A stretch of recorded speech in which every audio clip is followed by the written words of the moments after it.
Hello, my name is CJ and we're going to talk about hits and misses. We're going to talk about electives first. I have my drink, I have some notes here for you and some show and tell items, and I have some notes for myself to make sure that I hit all of the points. If you need to go grab a drink, do so now. Let's talk about electives. Basketball and theater. All three of the kids did basketball and theater, yes, including my son in the 10th grade, and I'll mention that more about that in just a moment. The play was The Beauty and the Beast. My son was Gaston.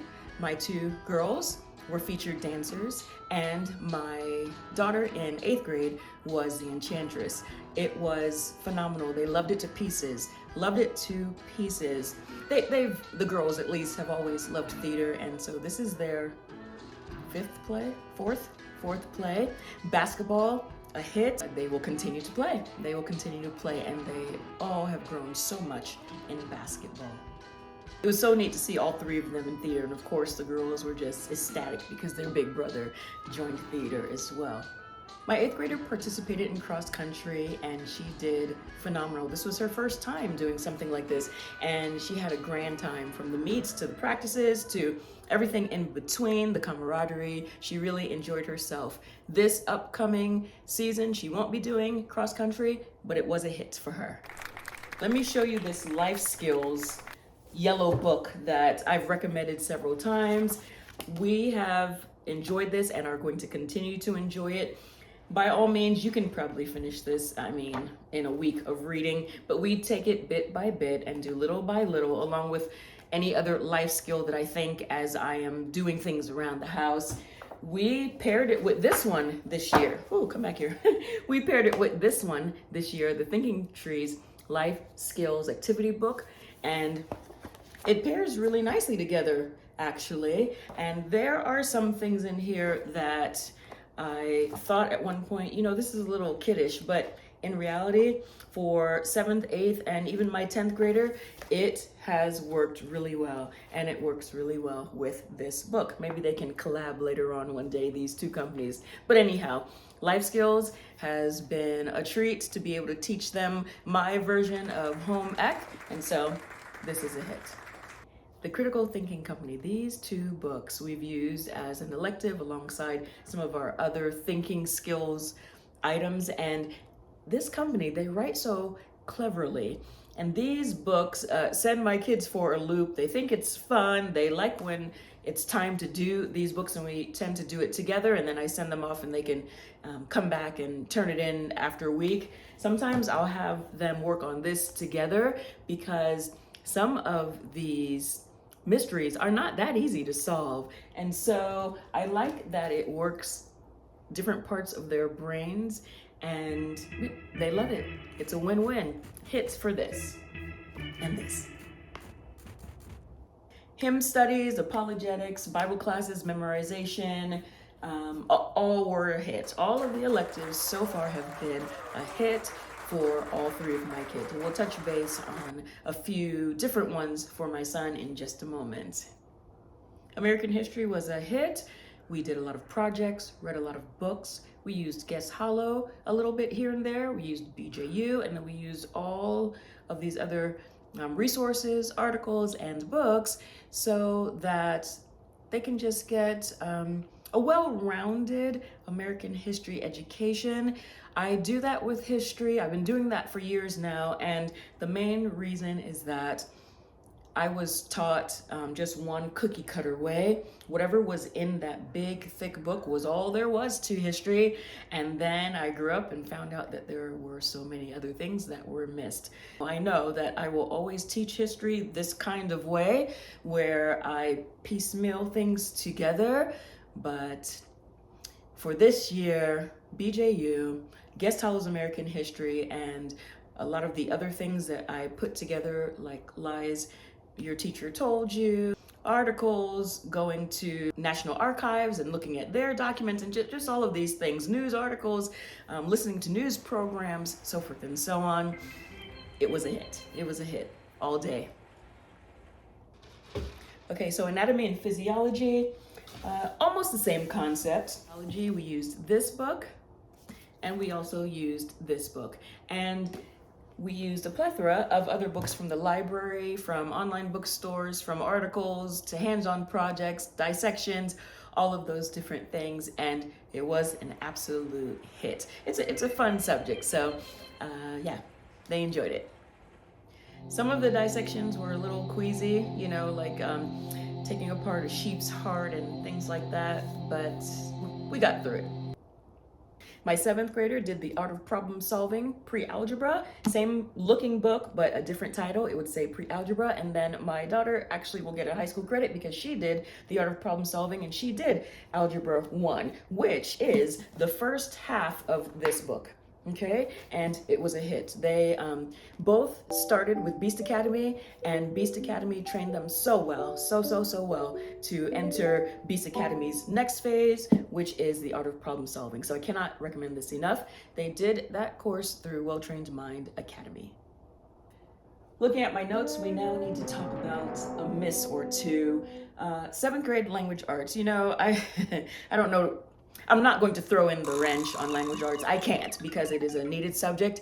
I can't skip it, but it just seems like I cannot find the perfect choice for language arts for them. Now, when we talk about my son, that'll be a different issue, but I don't know what it is. I'm not sure. So I had a few videos not too long ago where I asked everybody what their favorite language arts curriculum was, or actually this was last year, and also at the beginning of this year, just to see what else was out there. Maybe I'm missing something, and didn't really come to any kind of conclusion on it.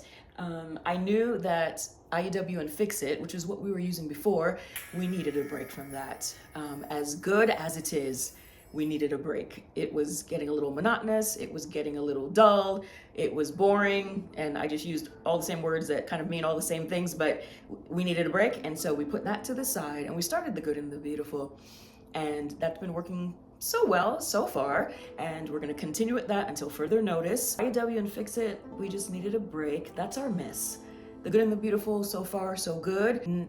No fireworks there for The Good and the Beautiful, but for now we're going to continue on with that, and just hope that the perfect language arts curriculum will just kind of hit me upside the face. I don't know. I need some help with that still, but I'm not going to let it drop by the wayside. For the moment, we'll just continue with The Good and the Beautiful.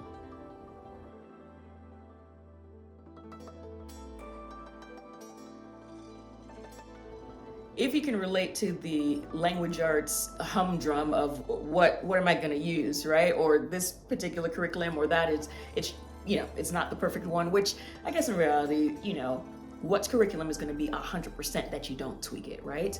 But if you can relate to any of that, please let me know that I'm not the only one. I know I'm not, but just let me know below. Music lessons. I wanted music lessons to happen last year and it did not. They never came to be. And I wrote this down. I don't know if I should cast that as a miss or a dim light that never regained its shine again. And no one is to blame after the uncertainty of a few years ago. And hopefully you know what that uncertainty was.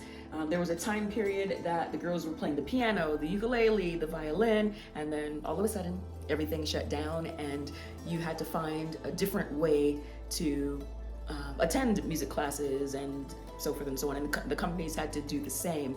And after that, there was just a moment of silence almost, where the silence never stopped. Music lessons were going just great, and then we just didn't go back to it, and we tried. And so I'm counting that as a miss. I really want it to happen. The girls chose theater instead. At some point, we probably will all go back and reflect that, you know what, during that time period, this is why this happened, and this is why this happened, and this is a result of this. Don't want to force my kids back into music, so I'll label it as a miss. Yeah, if you can relate, let me know below. So now we're gonna jump over to my 10th grader, and I know in the first portion of the video I dabbled him in there a little bit here and there, but that portion was mainly for my 7th and 8th grade girls. Now totally high school, my 10th grade son. Let's talk about theater. Yes, he joined theater. We did not see that coming, and let me tell you how this happened. So I said, hey, guess what, J3? We need to figure out a fine arts grade. I said, would you like to try guitar again? Would you like to try this or that? What about theater? He's like, oh, no, we're not doing I'm not doing theater. I'll go watch my sisters, but I'm not doing it. I said, okay, let's take a look at some other things, because there is a very long list out there of fine art items that you can do. Nothing was coming to light. He decided to give it a chance because I know his sisters pumped it up a bit, and it's a lot of fun and and it's social, and he likes to socialize. He's very natural at it, very good at it. Includes people in and all of that sort of thing. And the first day he couldn't stop talking about it, and it went off from there. Not only that, he was cast with a lead role. He was Gaston in The Beauty and the Beast. He loved theater so much, and he loves theater so much, he's doing it again this coming semester. So, as far as fine art credit is concerned, theater is the name of the game for him, and that was a surprise for us, but we were just so happy to watch the three of them in The Beauty and the Beast. Theater was a hit for him, by the way. All right, let's talk about The Art of Problem Solving Algebra 2. That's this book right here. Very challenging, but steady. He enjoyed it, and we'll just keep moving on to geometry next. Previously, I spoke about the girls using IEW and Fix-It Grammar and putting a pause on that. For language arts, for my son, language arts, writing, that combo, wow, IEW and Fix-It just works for him. It just really does. There's no complaints. I don't have to look for anything else. He is just excelling. Each year I can see the growth. It is a hit for him. I spoke about history for him, American history, and how interactive it was, and with the project and stuff when I spoke about the girls. Total hit with the assortment of American history curriculum that I, took a little bit from here, took a little bit from there and put together. That was a hit. My son was also in cross country this year. He loved it. He won't be continuing this upcoming season, but basketball he will. He loved it. He had an exceptional group of guys on his team this year, and we just look forward to pursuing basketball again next semester. Basketball, cross country, hit. Another hit for him was his time management. He really stepped up his game in the 10th grade. I still helped him out with a few things here and there, all the while backing off just a little bit.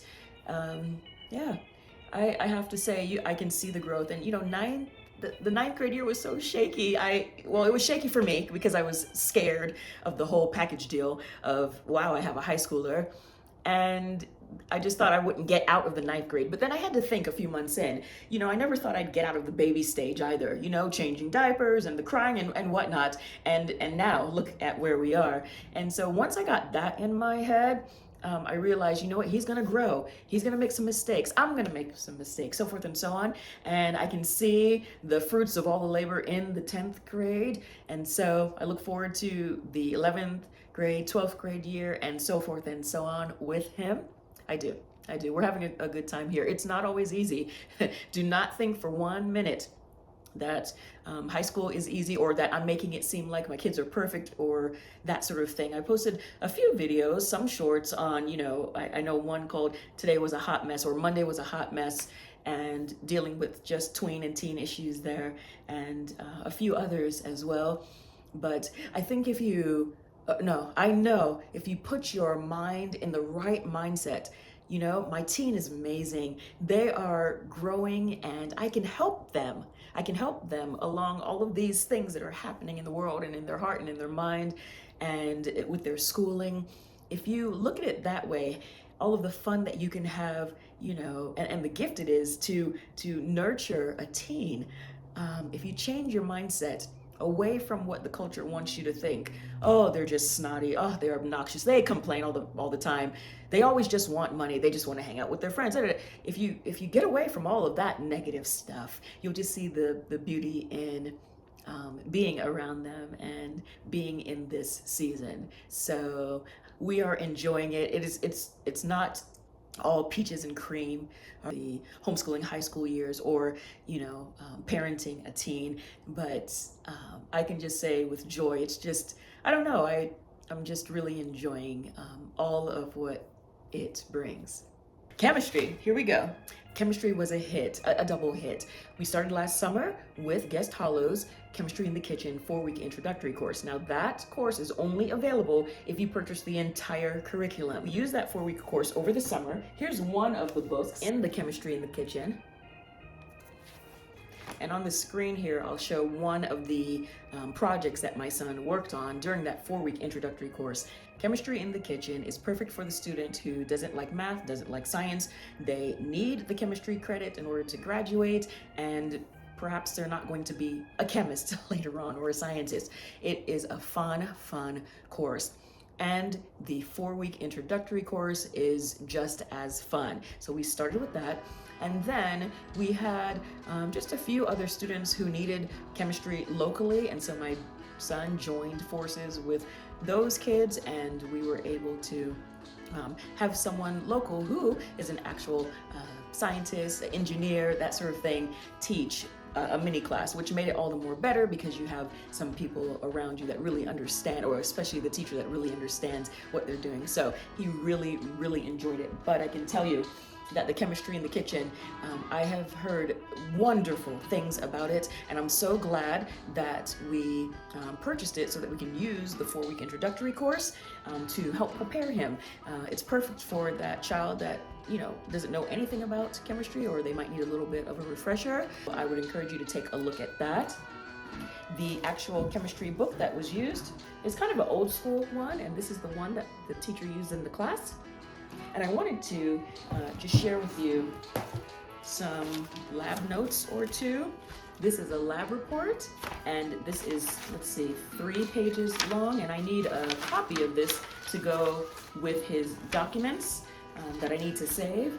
All right, so in this lab report, we have a summary, the materials, the methods, results, and discussion. The title is at the top with all of his information, and at the end, we have a conclusion. And in this one, there's a diagram. This is cool. In this particular lab report, we are talking about everything on the planet has some type of charge. If there's a charge that is more prominent, that is the charge that the objects take on, so forth and so on. So we have the conclusion and the little diagram at the bottom.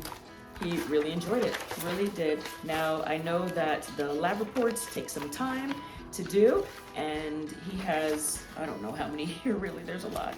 Let's see, there's a lot of lab reports. It looks like there's between 15 to 20 lab reports. 15 for sure, because this is the last one right here, about 15. There's some quizzes in here and all that stuff, but anyhow, chemistry was a hit. So one myth that I can mention of that my son had was an introduction to programming class, and it was all online, and the company is well known, it's by CompuScholar, and I remember doing a review on it, and although it is well written, and although it is perfect for the person who needs that introductory course for programming, it was a little slow and very dry for my son, and it did not hold his interest at all. And so I'm keeping that in mind for the future, because he has a technology path that he wants to follow, and we just need to make sure that whatever we're choosing has a little bit more excitement to it. It was just dry. It was just dry, and so that was a miss. And we'll just right now he's doing some courses for next year already, and it seems to be going well. And I'll mention that in his 11th grade curriculum choice video. But yeah, introduction to programming, pretty dry. It was all online.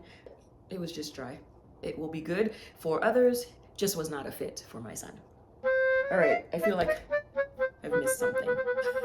If you have any questions, please let me know below. Any comments, anything you can relate to, please let me know.